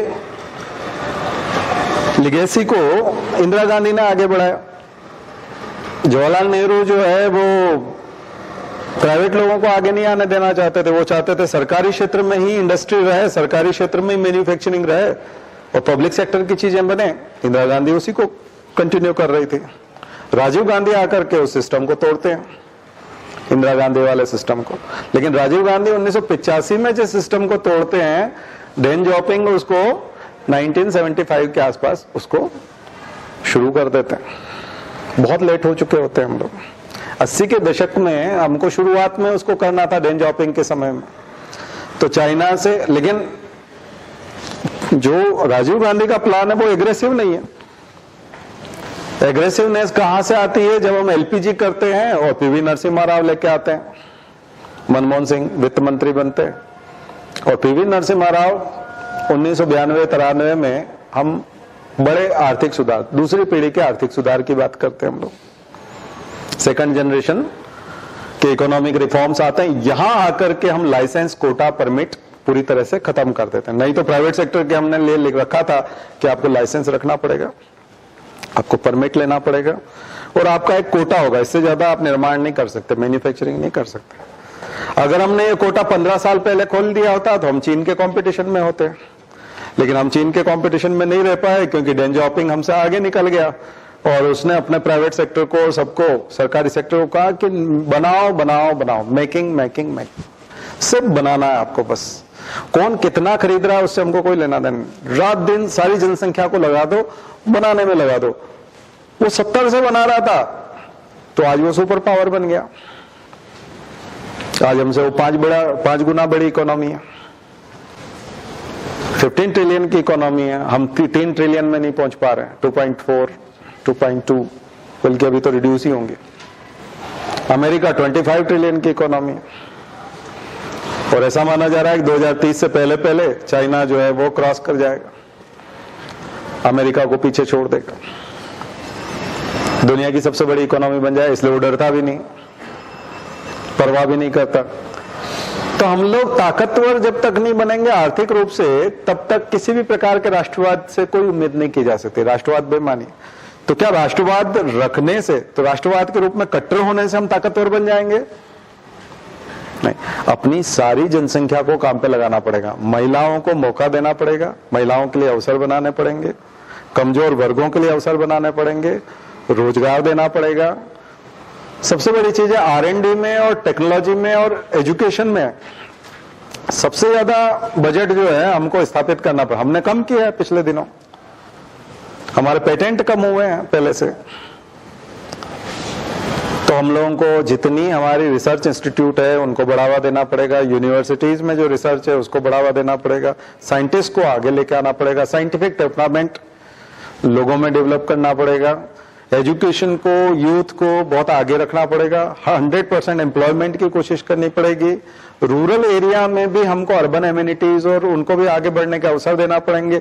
शिक्षा में जो डिस्क्रिमिनेशन है, English medium, Hindi medium, rural, urban वाला, स्कूलिंग में, इसमें वो सब खत्म करना पड़ेगा। टीचर्स को और ज्यादा एलिजिबल और वो बनाना पड़ेगा। टीचर्स की अच्छी, यानी न्यू एजुकेशन पॉलिसी का तो ड्राफ्ट तो बहुत अच्छा लग रहा है, लेकिन अब उसको इंप्लीमेंट कराना पड़ेगा, तब जाके राष्ट्रवाद का असली मतलब निकलेगा। केवल ऐसे लाठी बजाने से, चिल्लाने से और चमकाने से और यूएपीए में डालने से और लोगों को ऐसे ट्विटर खेलने से और इन सब चीजों से कुछ नहीं होगा। ग्राउंड लेवल पे करना पड़ेगा काम, और ग्राउंड लेवल पे करना है तो हमारे साथ कुछ प्रॉब्लम है, रिलीजियस प्रॉब्लम है, कास्टिज्म है, कल्चरल प्रॉब्लम है। क्या हम दलितों को इतना मौका दे सकते हैं? क्या निम्न वर्ग को इतना मौका दे सकते हैं? क्या गरीब वर्ग को इतना मौका दे सकते हैं? क्या महिलाओं को बाहर निकाल सकते हैं? क्या रात को 8 बजे महिला अगर काम करने जाएगी और सुबह 5:30 बजे लौटेगी तो हम में से कोई उंगली तो नहीं उठाएगा सोसाइटी में? वो अगर बिल्डिंग में प्रवेश करेगी सुबह 6 बजे और रात को 8 बजे काम पे निकलेगी, जैसा तमाम दूसरे देशों में होता है, तो हमारे यहाँ का कल्चर कैसा है? तो काफी कुछ बदला है। अभी मैं नहीं कह रहा कि बिल्कुल नहीं बदला है। हैदराबाद में बदल गया है, बेंगलोर में बदल गया है, खास करके हम जो इंडिया की सिलिकॉन वैली जिनको कहते हैं, वहां काफी कुछ बदला है। कल्चर है, वहां का कल्चर चेंज हुआ है, तो वहां की प्रॉब्लम भी आने लगी। सुसाइडल प्रॉब्लम भी है, मैरिज वाले भी हैं, लिव इन रिलेशनशिप वाले झगड़े हैं, कई जगह डेड बॉडी मिलती है। लिव इन रिलेशनशिप में फिर आप उसका बच्चा अगर हो गया तो उसको आप फिर पैटर्नल वो सारे अधिकार नहीं दिला पाते हो। कई जगह डिस्प्यूट्स भी, आपको कानून में संशोधन करना पड़ेंगे। इस तरह की होगी तो फिर मैरिज की उम्र भी महिलाओं की बढ़ेगी, कई तरह के प्रॉब्लम आएंगी और भी कई तरह की दिक्कतें आएंगी सोसाइटी में। तो फिर हमारा जो सोसाइटल परंपरागत ट्रेडिशनल ढांचा है, जिसको हम भारतीय संस्कृति कहते हैं, हिंदुइज्म कहते हैं, वो ढह जाएगा इस बीच में। क्योंकि जातिवाद ढह गया तो आधा तो वही ढह जाएगा, क्योंकि वो जातिवाद और उस पर तो टिका हुआ है।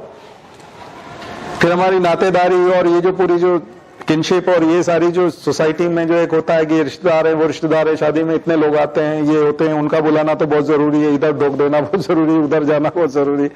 परंपराएं बहुत सारी तो अभी कोरोना की वजह से ध्वस्त हो गई। कोरोना में आपने देखा किसी भी रिचुअल को हम लोग ठीक से नहीं कर पाए। शादी भी उठपटांग ढंग से हो रही थी, ठीक से नहीं हो पा रहा था तो भी मान रहे थे कि हाँ हो रही है। अंतिम संस्कार नहीं हो रहा है तो भी हो रहा था, है ना, बहुत कुछ हो रहा था। तो वो चीजें जो है, अब आप मेरी बात को समझ पा रहे होंगे कि अगर आप अपनी जनता को एम्पावर नहीं करते, रोजगार नहीं देते, और अगर उनको सबको मुख्य धारा में लेके नहीं आते, इकोनॉमिक डेवलपमेंट नहीं होता, दुनिया में हम केवल बिना पैसे के लाठी बजाते रहेंगे, कुछ नहीं होगा। हमारे पास भी कुछ होना चाहिए। हम दुनिया की इतनी बड़ी जनसंख्या लेके बैठे हैं दूसरे नंबर की, तो हम दूसरे नंबर की पावर भी होने चाहिए, लेकिन हम दूसरे नंबर की पावर नहीं है। हम बहुत छोटी पावर है, हमारे ऊपर बहुत लोग हैं और जनसंख्या बहुत है। छोटे छोटे देश हम, जापान हमसे ऊपर है, जो कि उसकी जनसंख्या बहुत थोड़ी सी है, मध्य प्रदेश जितनी भी नहीं है, लेकिन वो भारत से ज्यादा पैसा कमाता है। प्रति व्यक्ति आय में हमको आगे आना पड़ेगा। गरीबी, अभी हम लोगों को दीपावली तक तो फ्री राशन देना पड़ रहा था। देश की बहुत बड़ी जनसंख्या हो, 40 करोड़ लोगों को, 40 करोड़ लोगों को आपको फ्री में राशन देकर के जिंदा रखना पड़ रहा है। ऐसे में आप सुपर पावर कैसे बन जाएंगे? अभी मैं न्यूज पढ़ रहा था कि 2 करोड़ 20 लाख बच्चे इस साल अफगानिस्तान में भूख से मर जाएंगे अंततः, क्योंकि उनको राशन नहीं मिलेगा, क्योंकि वहां आतंकवादियों की सरकार हो गई है, तालिबान की। तो चुनौतियां बड़ी बड़ी भयंकर है।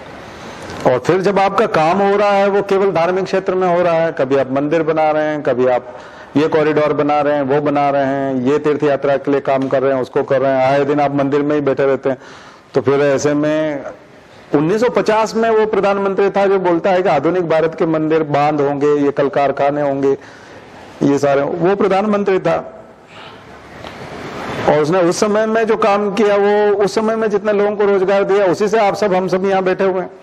आपके सबके बाप दादा में से कोई न कोई किसी न किसी अच्छे सेक्टर में काम करता था। उसकी पृष्ठभूमि में जाके देखो, 1950 में उसने ये नहीं सोचा होता तो वो लोग नौकरी पे थोड़ी लगते। वो नौकरी पे नहीं लगते तो क्या होता? हम सब खेतों में काम कर रहे होते, मजदूर वर्ग होते। तो जब 1950 में एक आदमी विजनरी तरीके से कल कारखाने बना सकता है, डीएम को ही सब कुछ बता सकता है और इतना निर्माण काम कर सकता है, और हम अगर 2020 में आकर के अगर इस तरह की सोच रखें तो क्या आध्यात्मिक नहीं होना चाहिए, सांस्कृतिक नहीं होना चाहिए? अभी मैंने आपको बताया आर्थिक भी होना चाहिए, राजनीतिक भी होना चाहिए। ऐसे ही कोई चमकेगा नहीं हमसे। दुनिया में जो देश हैं हमसे बहुत आगे। अब विश्व गुरु का सपना देखना तो यथार्थ में देखना पड़ेगा। हाँ, एक चीज है जो मुझे पर्सनली बहुत आकर्षित करती है भारत के प्रति। जैसे हमारे यहाँ लोग पैसे वाले हो जाते हैं लेकिन शो नहीं करते, दिखावा नहीं करते। अभी आपने डिमोनेटाइजेशन के समय में देखा कि बहुत सारा जो पैसा था वो बाहर आया, जो छुपा हुआ था, पर वो तो हमारे पास था पहले भी, अगर वो नहीं भी आता तो भी था ही। पर किसी महिला के पास पैसा रखा हुआ था, 75,000 रुपए रखे हुए थे, और वो पति को नहीं देना चाहती थी लेकिन दिखाना पड़े उसको। तो कई बार हम बोलते हैं कि अमेरिका के खजाने में जितना सोना नहीं है उससे ज्यादा सोना तो हमारे घरों में पड़ा हुआ है। बात समझ में आई ना? मुझे अभी भी विश्वास है कि भारत यदि अपनी सारी संपत्ति की घोषणा कर दे, हिडन जो है, जो काउंट नहीं हो रही, तो एक तो बहुत सारा टैक्स आ जाएगा, और तब आप जीडीपी और तब ट्रिलियन डॉलर में, और उसमें जब आप गिनोगे तो भारत एकदम सर्वोच्च हो जाएगा। मतलब मैं निराशावादी नहीं हूं, और मुझे लगता है कि हमारे प्रधानमंत्री को ये चीज पता है, इसलिए वो कॉन्फिडेंट रहते हैं। लेकिन मुझे ऐसा लगता है कि हम लोगों को उसके बावजूद भी कोशिश करनी चाहिए। जो है हमारा है वो तो है ही, हम इतने गरीब भी नहीं है दुनिया में, लेकिन असमानता बहुत है। जिनके पास नहीं है उनके पास बिल्कुल नहीं है, और जिसके पास है उनके पास बहुत है। हमारे मंदिरों में बहुत धन है, उसको काउंट नहीं किया जाता, उसको राष्ट्र की संपत्ति के तौर पे हम लोग काउंट नहीं करते। अगर हम सारी चीजों को काउंट कर लें और सारे धन को कर लें, सारे हीरे जवाहरात और सब जो कुछ भी हमारा है, लेकिन ये सब बिकेंगे तब ना पैसा आएगा। क्या इसके बदले में हम पेट्रोल खरीद रहे हैं? क्या इसके बदले में हम ऑयल खरीद रहे हैं? इसलिए भारत पर विश्वास तो सबको है कि इनके पास है बहुत है। आपको कई लोग गांवों में ऐसे फटे हाल मिल जाएंगे जिनके पास करोड़ों रुपया, लाखों रुपया, लेकिन वो फटे हाल रहते हैं और गिड़गिड़ाते रहते हैं, मतलब हमारे पास कुछ नहीं है। कई बार आपको लगेगा कि इन बाबा को कुछ दे दें, पर आपको उनका प्रॉपर्टी पता चले तो फिर बाद में पता चलेगा कि हम कहीं नहीं लगते इनके, हम मतलब इनके नौकर भी नहीं हो सकते, इतने पैसे वाले हैं। ऐसे लोग भी हैं। लेकिन हमारे युवाओं को मैन्युफैक्चरिंग में लगाना पड़ेगा। दुनिया में यदि कंपटीशन करना है तो वो एक्सपोर्ट से तुलना होती है उसकी। दुनिया में कंपटीशन इनसे नहीं होता कि आपके पास कितना सोना रखा हुआ है, आपके पास कितना कुछ रखा। फिर भी मैं आशावादी इसलिए हूं क्योंकि भारत के पास बहुत कुछ है। इतना लूटने के बाद भी सब लोग ले गए, नादिर शाह भी आए, सब आए, और मुगल तो खैर यही थे, लेकिन और भी कई मुस्लिम लुटेरे भी थे, और अंग्रेज भी बहुत ले गए, क्लाइव ने भी बहुत वो कर लिया। लेकिन फिर भी भारतीयों ने बहुत कुछ दिया नहीं है, अपने पास रखा हुआ है। भारतीयों के पास बहुत कुछ है, लेकिन ये दुनिया भर के इंडाइसेस में नहीं आता। अगर आपको है तो अपने यहाँ वाकई में भुखमरी खत्म करनी पड़ेगी, वाकई में लोगों को आत्मनिर्भर बनाना पड़ेगा, मेक इन इंडिया को यथार्थ पे करना पड़ेगा, और R&D में बहुत पैसा खर्च करना पड़ेगा। जैसे मैंने बताया कि 8% मोबाइल ही हम लोग बना पाते हैं। कम से कम भारत में 80% मोबाइल भारतीय कंपनियों के बिके, तो आपको टेक्नोलॉजी में आगे बढ़ना पड़ेगा। और जो लोग बार बार विदेश भाग जाते हैं, अमेरिका में अवसर देखते हैं, उनको यहाँ संजो के रखो, अपना खुद का विकास करो, वातावरण बनाओ ऐसा कुछ कि हमारी कंपनियां जो है, हमारा खुद का गूगल हो, हमारा खुद का फेसबुक हो, हमारा खुद का व्हाट्सएप हो, और हमारे खुद के पेमेंट बैंक हो। अभी पेमेंट बैंक हमारा वाला भीम कौन यूज करता है? फोन पे किसका है? हमारा नहीं है। गूगल पे गूगल वाले का है, एक वॉलमार्ट का है। आप जितने यूज कर रहे हो ना पेमेंट बैंक, 99%, 5% लोग भीम यूज करते होंगे। भीम से कौन करता है? आप सब लोग क्या करते हो? अमेजोन करोगे, गूगल पे करोगे, और ये करोगे। ये व्हाट्सएप वाला भी अपना लिया है, व्हाट्सएप पे। फेसबुक का पहले से ही था। क्रिप्टो करेंसी में हमारे यहाँ की कंपटीशन में ही नहीं है, ना इथेरियम है, ना बिटकॉइन है, ना कोई है। आने वाला समय क्रिप्टो करेंसी का है, ब्लॉकचेन टेक्नोलॉजी का है। हमारा रिजर्व बैंक अभी भी विचार कर रहा है, वो RMB का लिया है, RMB का चाइना लेके आ गया। तो अमेरिका में यदि किसी को कॉफी पीनी है तो वो तो चाइना की करेंसी में, क्रिप्टो करेंसी में पे कर लेगा, बिटकॉइन में कर लेगा, इथेरियम में कर लेगा, इनमें कर लेगा। इंडियन रुपी का कोई डिजिटल कोई इस टाइप का लेके आओ ना। तो हम लोग टेक्नोलॉजी में भयंकर पिछड़े हुए हैं, और ये आने वाला जो युद्ध है वो टेक्नोलॉजी का युद्ध है, आर्टिफिशियल इंटेलिजेंस का, इंडस्ट्री 4.0, और उसमें इंडिया की हालत बहुत खराब है। तो मैं निराश नहीं हूं, बहुत कुछ है हमारे पास, और लेकिन हमको यथार्थ में आना पड़ेगा, रियलिस्टिक। तो मुझे लगता है राष्ट्रवाद, मेरा राष्ट्रवाद क्या है, मेरा राष्ट्रवाद के प्रति क्या विचार है। मैं राष्ट्रवादी हूं, लेकिन मैं केवल गौरव नहीं करना चाहता अपने राष्ट्र पे, मैं राष्ट्र को गौरवपूर्ण बनाना चाहता हूं, राष्ट्र के गौरव को बढ़ाना चाहता हूं, राष्ट्र के गौरव को उस स्थिति में ले जाना चाहता हूं, और उसके लिए वाकई में काम करना चाहता हूं। लेकिन आप मुझे कहते हैं कि नहीं अभी जो है उसी पे गौरव करो, तो ये थोड़े मेरे लिए मुश्किल होगा, क्योंकि अभी वाली स्थिति में चाइना हमसे डरता नहीं है, पाकिस्तान भी मजाक में ही लेता है, ध्यान रखिए। वो जो गुपचुप वाली स्ट्राइक वे स्ट्राइक है उस पर मेरा विश्वास नहीं है, ठीक है। खुलेआम होना चाहिए, 71 वाला, जैसे हमने पाकिस्तान को तोड़ के अलग कर दिया, बांग्लादेश उसका एक हाथ ही तोड़ दिया, बांग्लादेश अलग कर दिया, देश ही बना दिया दूसरा। इस टाइप की कोई विन हो तो फिर मजा आता है।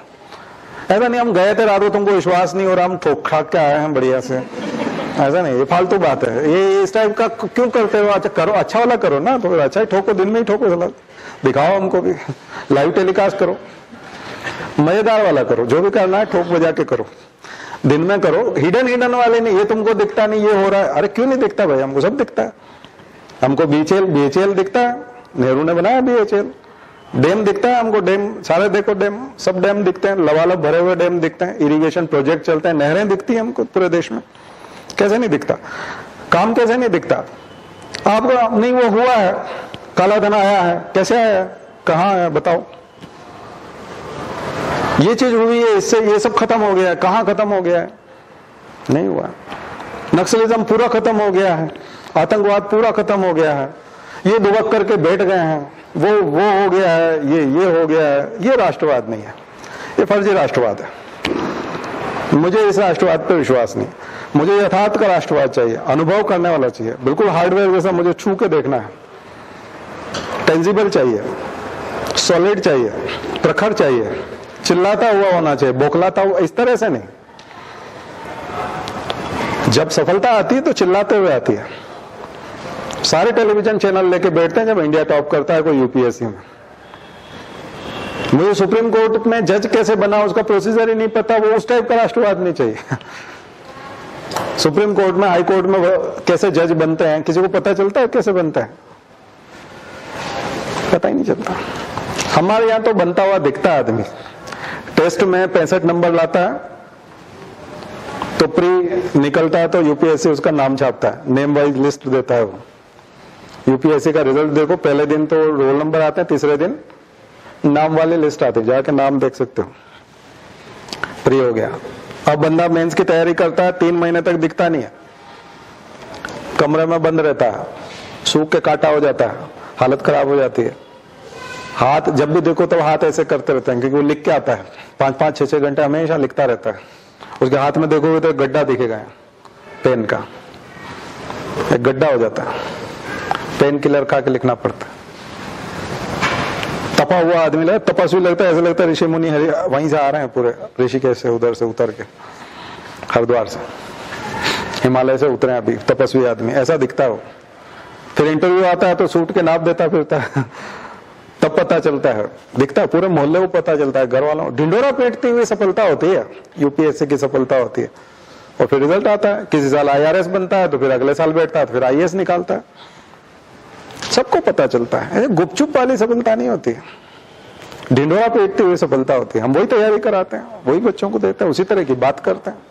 वैसी सफलता आपको जीएसटी से भी दिखनी चाहिए, वैसी सफलता आपको डिमोनेटाइजेशन से भी दिखनी चाहिए, वैसी आपकी सर्जिकल स्ट्राइक से भी दिखनी चाहिए, वैसी आपकी मेक इन इंडिया से भी दिखनी चाहिए, वैसी आपकी स्किल इंडिया से भी दिखनी चाहिए, वैसी आपकी योगा में भी दिखना चाहिए। जब आपने इंटरनेशनल डे बनाया तो देश के सारे योगी हो जाते तो फिर आपका डेथ रेट कम हो जाता कोरोना में, क्योंकि सब लोग योगा प्राणायाम करते हैं। सारे कौन मरे हैं? हाइपरटेंशन वाले और डायबिटीज के मरीज जो कोमॉर्बिड थे, सबकी डेथ हो गई। 80 लाख लोग मर गए, आप 4-5 लाख बता रहे हो। ये सब नाटकबाजी नहीं होनी चाहिए। हर जगह छुपाना पड़े ऐसी राष्ट्रवाद नहीं। राष्ट्रवाद प्रखर होना चाहिए, बोलता हुआ होना चाहिए, सॉलिड होना चाहिए। फिर ऐसा नहीं कि दुश्मन को आपको चिल्ला के बोलना पड़े, दुश्मन आपको वैसे ही माने। दुश्मन अंदर आके बैठा हुआ है, बस्तियां बना लिए, गांव बना लिए, सैटेलाइट दिखा रहा है, दुनिया का मीडिया दिखा रहा है, अमेरिका का मीडिया बोल रहा है, खुद चाइना को तो मजा आएगा, चाइना को तो अच्छा लगेगा कि प्रधानमंत्री मानने को तैयार नहीं कि हम घुसे तो वैसे हम लोग घुसते चलो, कोई रोकने वाला ही नहीं है।